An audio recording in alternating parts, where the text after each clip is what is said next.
Hello and welcome to Dove and Serpent Tarot. This is a reading for Cancer. If Cancer is your sun, moon, or rising sign, this is your reading. Please hit the like button, leave a comment, consider subscribing to the channel, especially if this reading resonates with you. And if there's anything that you would like me to pray over or meditate upon or send positive energy toward, please let me know. Now, this is going to be a general reading, so try to be open and receptive to whatever may come through during our time together. I am merely the messenger, and I ask you to connect directly with each of these cards and use your own intuition to take you beyond the details that I might provide. And remember, Cancer, that the most important part of any tarot reading is you. Oh, and there's the Hermit energy. Very cool, very interesting.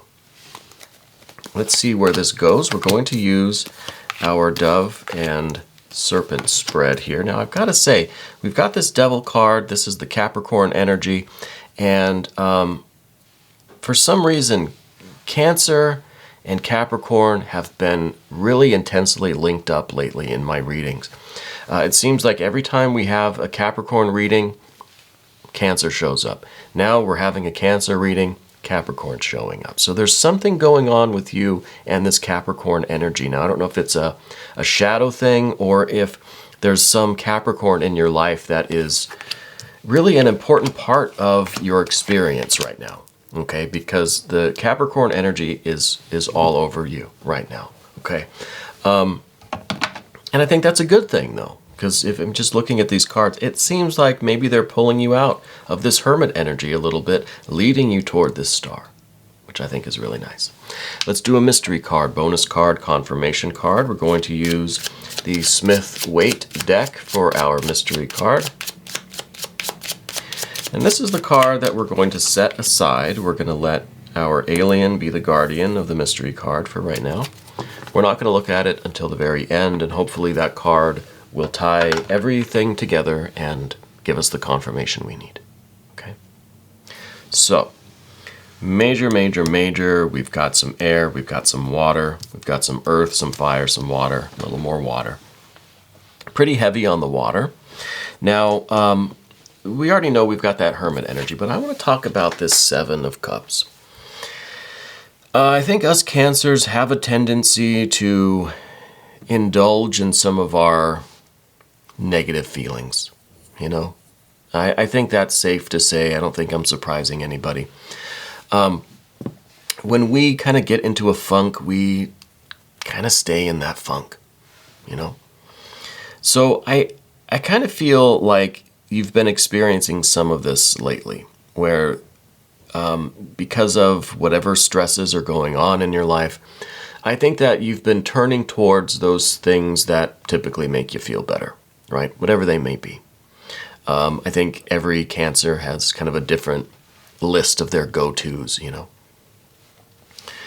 And I think that this goes hand in hand with the Hermit, right? Now, if you've had some Hermit energy in your life recently, if we've been maybe taking a break from social interactions, if we've been a little bit more sequestered than usual, a little bit more introverted than usual, we might find ourselves going a little bit heavy into this Seven of Cups. Okay. Now the Seven of Cups it's the problem and the solution, right? Reminds me of The Simpsons. Homer, he says, alcohol. It is the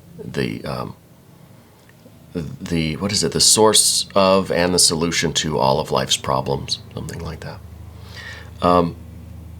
Not that this is exactly what we're talking about, but the Seven of Cups is kind of like that. It shows you the problem and the solution.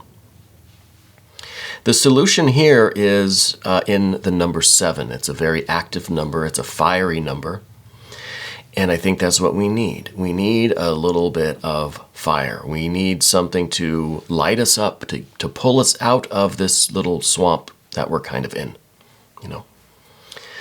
This is, the 7 here is, maybe I should hold it that way. The 7 is a wave that we can either ride the wave and be pushed forward into the future, right? Make tremendous progress with this water energy. Or we could kind of get stuck underneath it, right? And get kind of covered by it. And it's not so easy for us to choose always, and especially if we're in this hermit mode. Sometimes we can use this solitude to really be productive, to really find our light, find our connection, to really make progress with our inner work, our studies, our spiritual work, our meditation, our exercise, our self-care, right? All of these things that we're doing to improve ourselves. Or we can use some of this solitude to just kind of get lost underneath that wave, right? So we can either ride it or it'll cover us over. The deciding factor, I think, is fire, right? And Cancer, you're a cardinal water sign, so you're kind of that fiery aspect of water. And interestingly,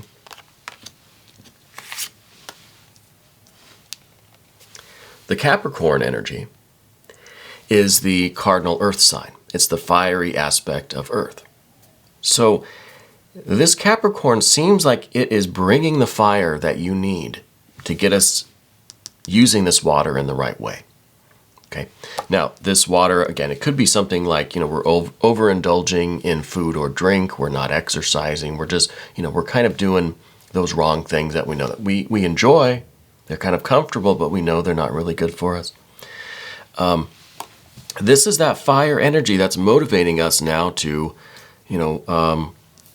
get back on doing our steps every day, right? To get back on, limiting our sugar or limiting our alcohol or coffee or whatever it might be, right? Making a little bit of adjustments to what we are doing with our hermit energy, okay?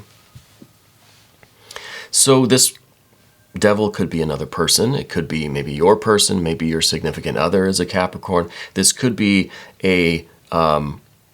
I said it was the shadow side of you, but maybe in this case it's not. Maybe it's the more light side, right? Maybe we're kind of in the shadow now. And this is more of our kind of our spirit, whatever this is, if it's a person or if it's just an energy or some kind of internal reality for you, this is the energy that's going to pull you out of this, right? This is the energy that's going to put you on the wave, riding it to shore rather than being kind of covered up underneath it, okay? So this fire is taking us to the earth energy, right? Fire of earth is kind of, this is our shore. Now this could be God, goddess, deity. This could be your guardian angel, ancestor, spirit guide. It could be your significant other, a best friend, family member. It could be a pet, Whatever this is that raw determination within you to overpower this water energy, okay? And I think that's what you're doing now. So we have this combination of hermit and the devil, okay? And I think that makes a very powerful combination of energy that could, again, it could kind of bury us underneath this water, or it could allow us to take charge and ride that wave, okay? But I do think that there is some sort of Capricorn energy in your life, and it feels like it's another person, but it might not manifest that way for you, okay? Up above everything, we see this too. So I know that us Cancers don't always have, I'm trying to phrase this in a way where I don't offend myself even. At the top and the bottom of the path of the dove, we have air and we have water, right? We have a 2 and a 4. We Cancers are not always the best at overriding how we feel, right? We're not always able to make a decision based on logic and reason when we feel a certain way about things. Sometimes our mental efforts, our decisions don't always override how we feel. So we've got this 4 of Cups down here beneath everything. This is kind of how you feel right now, right? It's not bad, it's not good, but it's this stagnating water here There's no fire here. There's no movement. It's a Four of Cups. It's just kind of anchored down here in our feelings. And this water, when water stagnates, it kind of festers, right? So it's kind of getting polluted, and we end up here with the Seven of Cups. But we don't always have the ability to choose to do something else. It's not that easy. It's not just, well, hey, why don't you just choose to be happy? It doesn't work like that, right? We need that fire energy. We need something to get excited about. We need something to motivate us, right? Now, I'm not saying that this Capricorn energy, if this is another person, I'm not saying that your happiness relies or is dependent upon someone else. I'm not saying that the only person that can save you is someone else, right? That's not what I'm saying at all. I'm saying that in order for you to save yourself, in order for us to pull ourselves out of this water, we need to be inspired by something. We need to feel a connection. We need to feel the spirit, right? And that's exactly what we have with the Ten of Wands. It's here in your environment. This is you pulling inspiration from your environment. Now, it may come by way of this Capricorn energy. God, goddess, deity, guardian angel, ancestor, or another person. But it is through that Capricorn energy that you find the fire and you activate yourself, right? It may be that we have a little bit of assistance from this person or from this energy, but it's still you doing it, right? So instead of us trying to rationalize our way through our emotions, or to just convince ourselves or decide not to feel this water energy, we're not stuck in either of these two modalities. We can cut straight through the middle, right? We can cut straight through this way and bypass the 2 and the 4 altogether. And that takes us directly to the star. This is finding yourself. This is finding a guiding light out in the universe. This is finding something to aspire to, something to work toward, right? This wave that we're talking about, maybe it's not taking you to shore. Maybe it's taking you to outer space. It's taking you to something that really gets your aspiration going again, and it could be anything. It could be a relationship or a project, some kind of art. I think it's a more spiritual goal. I think that you need to reactivate your spiritual work. Okay.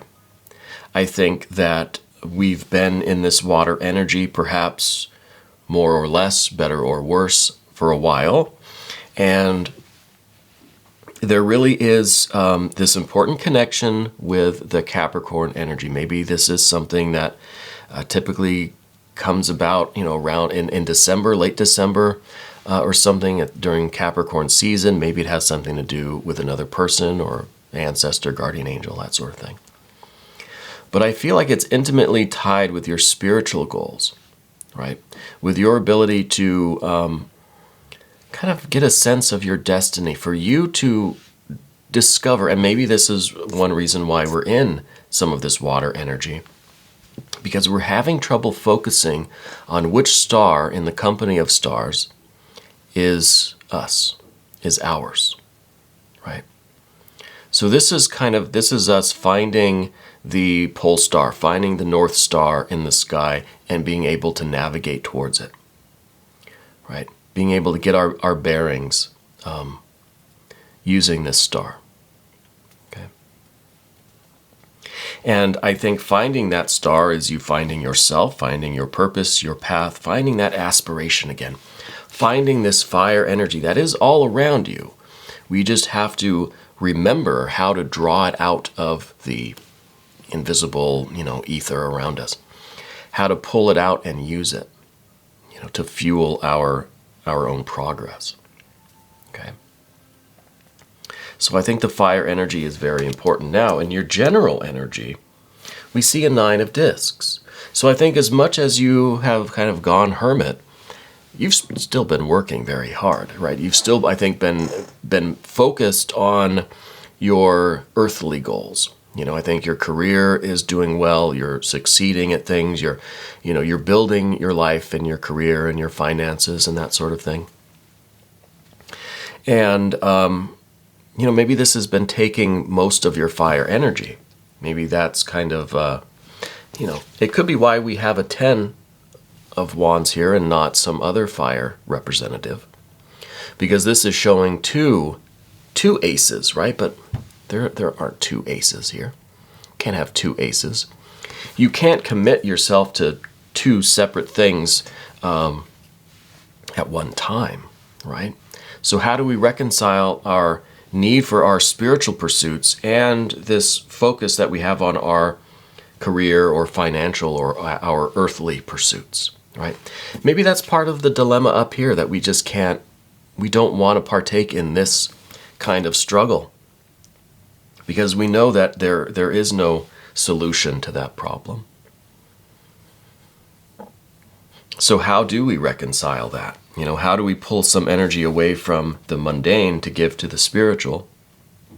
Or how do we begin to look at these as one and the same path, right? Because we can't have two wills, right? The will must be singular, it must be one, it must be unified. So we have to maybe make our earthly life part of our spiritual life so that our will can be one. Now, the next card is this 10 of Cups. This is what we don't want, right? 10 of Cups, usually it's a fairly good card. I don't see it as being a fantastic card. It's all right sometimes. I feel like it's too much. I feel like it's overwhelming. I feel like it is so much water above us that the pressure is really great, right? It's not just that we're kind of in the swamp of the 7 of Cups, which we know how to get out of that when we really, when we really muster our forces, we can get out of that. But the 10 of Cups is so much water that there is no swimming to the top. So much pressure that our eardrums burst and we can't swim up that fast, right? Getting out from underneath all of this emotion would take all of the effort that we have, and maybe we'll still get the bends anyway, right? You ascend too quickly from a depth, and it really wreaks havoc on your, the oxygen in your blood or something. So anyway, swimming metaphors aside, I feel like we don't want to be overwhelmed right now. I feel like it's easier for us to just focus on our work, focus on this 9 of Discs because it's going really well. And if we can just keep ourselves out of the swamp just enough, then we can continue with our 9 of Discs, continue with our earthly life and our progress that we're making, and things will be okay. But I don't feel like that is sustainable. I feel as if eventually you will find yourself getting further and further and further under the spiritual waters, right? Not underwater like financially, but spiritually, underwater. And we think the 4 of Cups is bad and difficult to kind of navigate and kind of frustrating. Well, the 10 of Cups would be even worse because that is a state of intense emotional overload that I think will reinforce the Hermit and the 7 of Cups, and it'll just be a continuous kind of loop. So what we need instead, rather than rejecting the water, we need the water. We need the Queen of Cups. And the Queen of Cups is emotional transparency. It is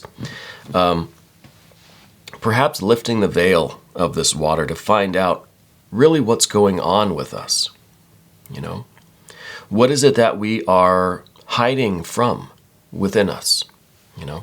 Is there a reason why this star, this spiritual work, this, our pole star, our North Star, why this is something that we feel we don't have time for, we don't deserve it, we've got to focus on the earth energy, we can't have that. Do you feel like we don't deserve it?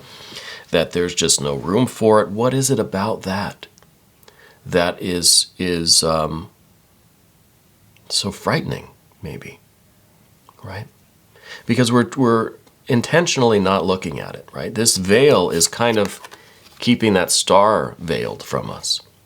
And we need to be completely open and honest and transparent with ourselves about what's going on here. Otherwise, the water's going to get deeper and deeper and deeper. The deeper it gets, the harder it's going to be to see through it. Let alone get out, get to the top, get to the star that's way above. So I feel like there's something going on with this between these two that we need to focus on, that we need to look at and ask ourselves maybe why we're pushing that away.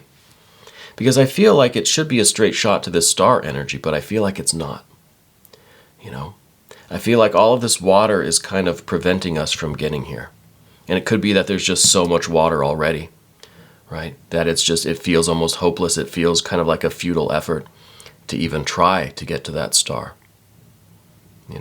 But we have to look into it. We have to investigate. We have to be open with ourselves emotionally so that we can see what's going on here. I want to look at the mystery card now and see what is going on. Thank you, alien friend, for being our guardian. I really want us to ride this wave, right? Really invoke this fire energy, unify our will, ride this wave right to this star energy. That's what I want. That is some beautiful, beautiful energy. There's just something preventing you from taking that first step, from kicking into gear, right? So we need this Queen of Cups to reveal the answer to us so that we know what we need to do to get this wave, right? Well, there's the 10 of Swords. We've got a lot of 10s. We've got this 10 of Cups. We've got this 10 of Wands. We've got the 10 of Swords. So to me, it's just like it's extreme. To me, it's almost as if you've been gone so long that now it's just like there's no point in going home. I wonder if you've distanced yourself from your spiritual work for so long now that it does kind of feel like there's no getting back to the ace, right? Because all of these 10s are representing energy that's gotten so far away from that ace, right? It's gone from ace, 2, 3, 4, 5, 6, 7, 8, 9, all the way to 10. And now it's almost this feeling like we can't get back again. That you have forsaken the work, you've forsaken yourself, forsaken your creative will. And just emotionally, it's so far. It seems like it would take so much work for us to climb up all of these steps, right? All of these cups to get back to the very top, which is this star, right? So it almost maybe that's what's going on. It feels like it's just, it's impossible to do. That you've already forsaken it, and now you have to live with the consequences. But I don't believe that to be true. I want to ask the I Ching. Because I don't feel like it's ever too late. I don't feel like it is ever a wasted effort to try to get back to source, to try to get back to spirit. And if that really is what's going on, maybe the I Ching could just give us some of its guidance and its wisdom so that we might realize, if we look into this Queen of Cups, if we look down into this water, we might realize too that we can get back to source, that we can get back to our star. And that these 10s are not, final states, that they don't have to be, right? So we're going to ask the I Ching. There are 64 hexagrams representing the wisdom of the ancient Chinese sages and their connection with spirit, with source. 54, the marrying maiden. So to me, that seems like it's about commitment. It says to set out to bring order is a pitfall. No direction is fruitful. Now that doesn't sound too hopeful, right? Let's think about this card, and let's read the back of the card here. It says, Marrying maidens supported the first wife of Chinese noblemen. Okay. You are in a supporting role. You are not yet ready to exert influence. Do not set intentions or make plans. Feel your way, adapt, and find your place, without originating any action or having any agenda of your own. How can you grow into this situation? What does it mean to you to come second, and how sustainable is this? Interesting. Interesting. The marrying maiden, right? In a lot of alchemical work, the marrying maiden is representing one's soul, right? Your soul, and it marries the spirit. It marries the source, right? It goes back into the pleroma, the fullness. So it feels like this marrying maiden is the way it's described in the Jing, right? Being one that just kind of has to follow the example, has to do everything the correct way according to custom and tradition and politeness and manners and ritual. Isn't really able to make any decisions, has to just accept the situation as it is and follow orders, you know. I feel like that is... that's kind of a way of, see, how do I phrase this? It's a way of keeping us locked into this pattern that we're in now, right? This energy that we're currently in, where I can't make any decisions to do this. This is what I've created, and this is where I belong, and I'm just going to do, you know, what is, I'm going to follow orders, right? But if we look at this with a little bit more of a hermetic viewpoint, right, or alchemical viewpoint, that marrying maiden is exactly what we need to be. We need to put ourselves in a more, I don't like to say obedient, but a more receptive or yielding or passive frame of mind, and accept the fact that we are destined to achieve our star, right? I don't know that I'm explaining this exactly the way I'm feeling it, but it's almost as if our resistance to our star, our resistance to this water and to doing this spiritual work again, is us having too much of our own kind of intention, right? Putting too much of our own will in this when we're resisting that. If we were the marrying maiden, we would accept the reality of the situation and we would do according to custom, and I think that would be centered around this star energy, right? Marrying ourselves to this star, marrying our will together. Right now, our will is split in two, and we know that's not sustainable. So that's like the marrying maiden. And I don't know how much I agree with like the gender assignments of the I Ching sometimes, but that would be like us refusing to do what is expected of the marrying maiden, right? We're choosing to kind of go in our own direction. We're breaking from tradition and custom, which in this case, I think is going against the natural order of things, right? Anyway, it's a lot to think about. I'm going to meditate on this hexagram and see, because it feels to me like there's too much intention here. We're trying too hard. We need to just let it happen, you know? Anyway, we're going to go ahead and do an extended reading. If you would like to stick around, just click on the link that's up there. That'll give you access to all of the extended readings, not just Cancer, but for all of the zodiac signs. I want to thank you for being here. And thank you for letting me read for you.